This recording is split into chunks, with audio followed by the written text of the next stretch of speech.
राकेश जी, एक सवाल है कि अभी आपने कहा कि हमने 3 दिन का आंदोलन किया, 3 दिन वाला 13 दिन का आंदोलन हो सकता है, 23 दिन का आंदोलन हो सकता है, लखीमपुर मुक्ति आंदोलन आप करने वाले हैं, तो ये केवल टेलीविजन पर बयानबाजी है कि इसका कोई आधार भी है, जमीन भी है और करके दिखाएंगे भी?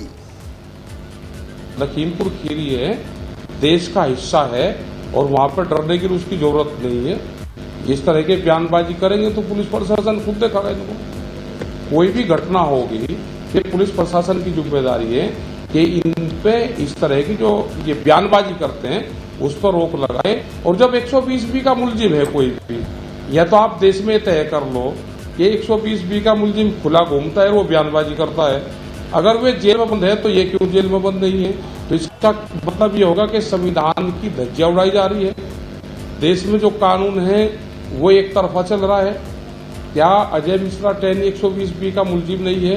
उसके खिलाफ रिपोर्ट दर्ज नहीं है, वो केस में इन्वॉल्व नहीं है। तो जब सारी चीजें हैं तो खुला क्यों है?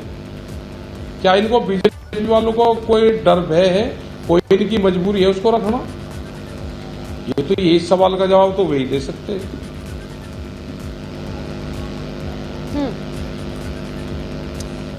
राकेश जी, एक सवाल और है। राकेश जी जी वीरेश, आप सवाल कर सकते हैं। राकेश जी, सवाल ये है आपसे कि आप नहीं आवाज आ रही। राकेश जी, सवाल ये है कि राकेश जी सवाल ये है कि कुछ लोगों का कहना है कि राकेश टिकैत जो किसान कानून था उसे वापस ले जाने के बाद बेरोजगार थे, वो बहाना ढूंढ रहे थे आंदोलन करने के लिए, आंदोलन के लिए उनकी कोई भूमिका बन नहीं पा रही थी, इसलिए अजय मिश्र टेनी के बयान को वो इतना बढ़ा चढ़ाकर तूल दे रहे हैं क्योंकि राकेश टिकैत बहुत दिन से बेरोजगार थे।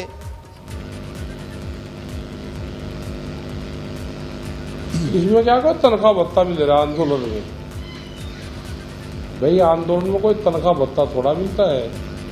आंदोलन तो जनता की सेवा के लिए करा जाता है, जनता में जो अत्याचार हो रहा उसके खिलाफ करा जाता है। हमने तो कोई बयान को तूल दिया ही नहीं, तो कल का बयान आ रहा, ये तो प्रेस वालों ने आज बुझा तो दे दिया और हमारा बयान पे कोई मूवमेंट भी नहीं है ना। इस तरह के बयान को कुछ लेते, हमने कहा कि एक झुझलाया हुआ आदमी राकेश टिकैत जी जरा सुनिए, अभी अनुराग हाँ, भदौरिया जी भी स्क्रीन पे हैं और आप उनके बयान को लेकर के ना तमाम पार्टियां ये मान रही हैं कि आपके लिए जो बयान दिया गया है वो कहीं ना कहीं किसानों का अपमान है, क्योंकि आप किसानों के बड़े नेता हैं। वो आदर्श के तौर पर अगर आपको देखते हैं तो आपका अपमान कहीं ना कहीं वो किसानों का अपमान मान करके चल रहे हैं। सुबह कांग्रेस की तरफ से जो प्रवक्ता जुड़े थे उनका भी यही कहना है। अनुराग जी, क्या कहना चाहेंगे आप इस बारे में?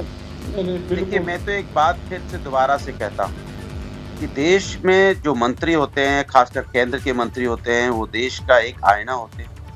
उनकी जिम्मेदारी होती है कि उनकी भाषा शैली हिंदुस्तानी संस्कृति और संस्कार के मुताबिक होनी चाहिए। जिस भाषा शैली का इस्तेमाल किया गया है, एक केंद्र के गृह राज्य मंत्री अगर इस तरह की भाषा शैली का इस्तेमाल करता है तो आप सोचिए कि देश में क्या मैसेज जाता है, क्योंकि वो गृह राज्य मंत्री है, कोई हल्के फल्के मंत्री का हल्का फल्का पद नहीं है। तो जब देश के गृह राज्य मंत्री की भाषा शैली ऐसी होगी तो सोचो फिर हिंदुस्तान के अंदर में बीजेपी क्या मैसेज देना चाहती है। मेरा सवाल ये है, बीजेपी सरकार क्या कहना चाहती है? भाई ये भाषा शैली तो किस तरह की भाषा शैली आप समझ सकते हैं जिस भाषा शैली का इस्तेमाल हो रहा है। तो मैं बार बार ये बात कहता हूं, क्या भारतीय जनता पार्टी मानती है कि उनके नेता जो भाषा शैली का इस्तेमाल कर रहे हैं वो भाषा शैली एक ये तो सवाल हो गया बीजेपी खेमे के लिए कि उनके बनाए मंत्री का ये भाषा शैली है। लेकिन राकेश टिकैत के लिए, अगर अनुराग जी, मैंने सवाल तो आपसे ये किया था, राकेश टिकैत का अगर अपमान करते हैं तो क्या ये किसानों का अपमान है या सिर्फ राकेश टिकैत का अपमान है? मैं कहता हूँ किसी भी व्यक्ति का हिंदुस्तान में, चाहे राकेश टिकैत जी हो, चाहे रास्ते पे चलता एक आदमी हो, क्योंकि हिंदुस्तानी हर व्यक्ति और हर व्यक्ति की अपना एक आत्मसम्मान और सम्मान है।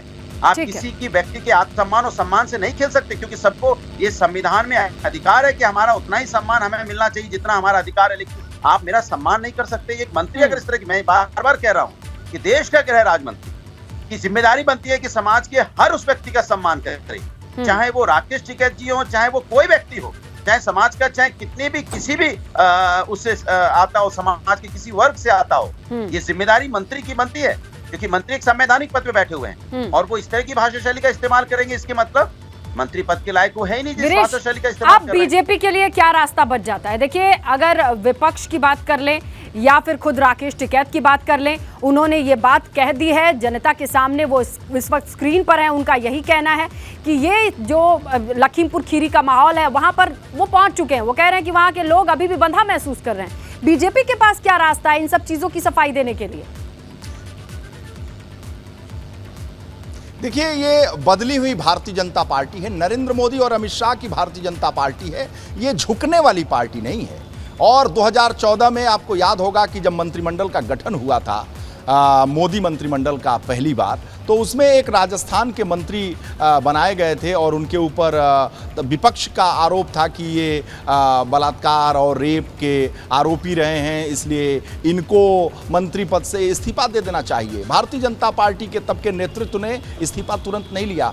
कई पार्लियामेंट के सेशन जो हैं, सत्र जो हैं, वो धुल गए, बिना बहस के चले गए, लेकिन इस्तीफा नहीं हुआ। इस्तीफा अपने समय पर होता है, दबाव में भारतीय जनता पार्टी काम नहीं करती है। राकेश टिकैत हो या राकेश टिकैत का आंदोलन हो या किसान आंदोलन हो, भारतीय जनता पार्टी अगर दबाव में होती तो लखीमपुर का जो कांड हुआ था 1 साल पहले, और 2022 का चुनाव सर पर था और 21 में कांड हुआ था 1 साल पहले, भारतीय जनता पार्टी केंद्रीय गृह राज्य मंत्री और अमित शाह जी के जूनियर का इस्तीफा ले चुकी होती। 2022 के चुनाव में जोखिम ले सकती है भारतीय जनता पार्टी और केंद्रीय गृह राज्य मंत्री का इस्तीफा नहीं लेती है। उनके बेटे का जेल होता है, कानून अपना काम करता है, लेकिन राकेश टिकैत को 2 कौड़ी का आदमी कह देने मात्र से मुझे नहीं लगता कि भारतीय जनता पार्टी, जरूर अजय मिश्र टेनी को जरूर हाईकमान कहेगी कि भैया जरा संयम से बोला करो, जरा जुबान संभाल के बोला करो, हमें आफत में और विपत्ति में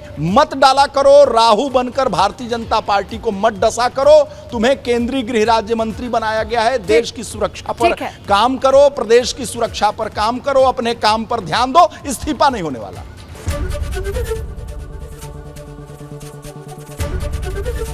एबीपी गंगा, खबर आपकी, जुबान आपकी।